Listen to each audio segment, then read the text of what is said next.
नमस्कार दोस्तों। आज मैं मोक्षदा एकादशी की कथा सुनाऊंगी, जो कि एकादशी व्रत करने के बाद ज़रूर कथा सुने।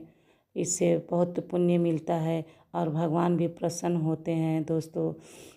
दोस्तों मैं कथा सुना रही हूँ।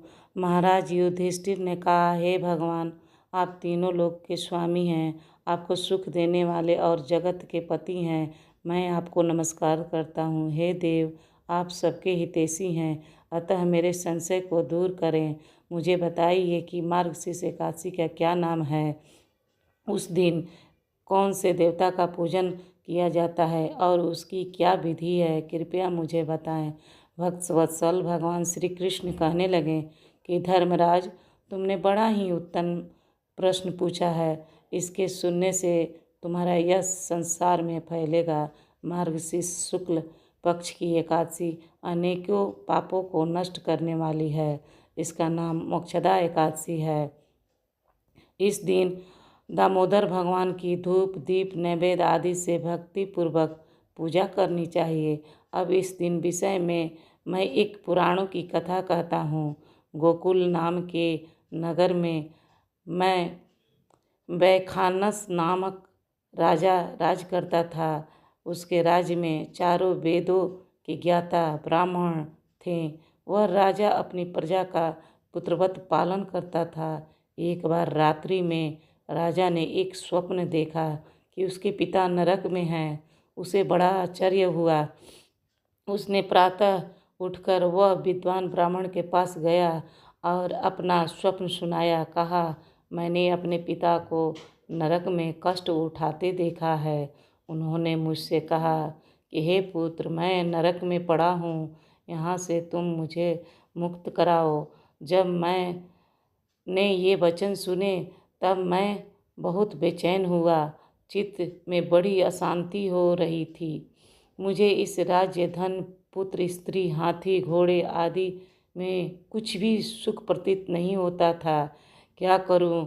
राजा ने कहा, हे ब्राह्मण देवताओं, इस दुख के कारण मेरा सारा शरीर जल रहा है। अब आप कृपया करके कोई तप दान व्रत आदि ऐसा उपाय बताइए जिससे मेरे पिता को मुक्ति मिल जाए। उस पुत्र का जीवन व्यर्थ है जो अपने माता पिता का उद्धार न कर सके।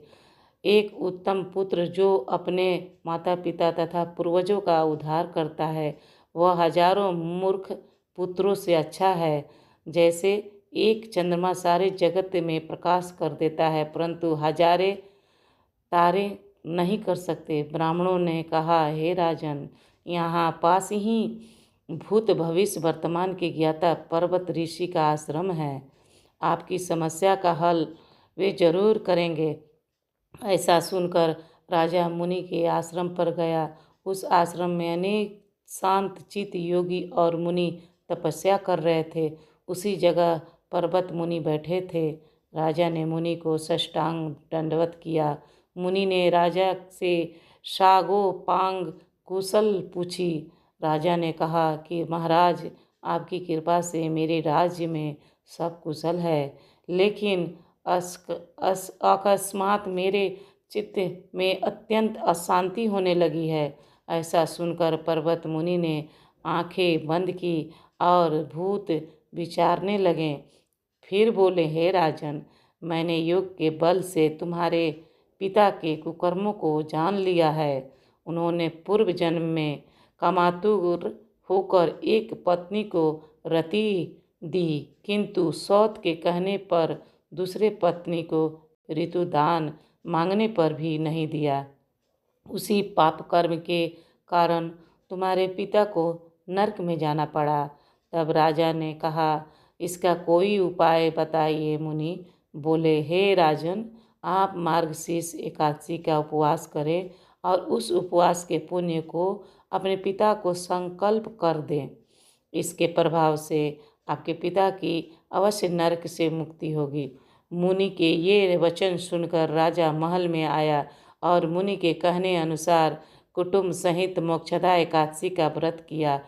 इसके उपवास का पुण्य उसके पिता को अर्पण कर दिया। इसके प्रभाव से उसके पिता को मुक्ति मिल गई और स्वर्ग में जाते हुए वह पुत्र से कहने लगे, हे पुत्र, तेरा कल्याण हो, तेरा कल्याण हो। यह कहकर स्वर्ग चले गए। मार्गशीर्ष मास की शुक्ल पक्ष की मोक्षदा एकादशी का जो व्रत करते हैं उनके समस्त पाप नष्ट हो जाते हैं।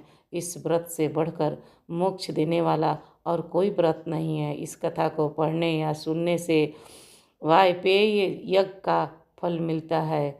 यह व्रत मोक्ष देने वाला है तथा चिंतामणि के समान कब कामनाएं पूर्ण करने वाला है। ये मोक्षदा एकादशी संपूर्ण कथा मैं सुना रही हूँ। आप समाप्त हो गया। भाई एवं बहनों, दोस्तों, सब्सक्राइब करें, लाइक करें।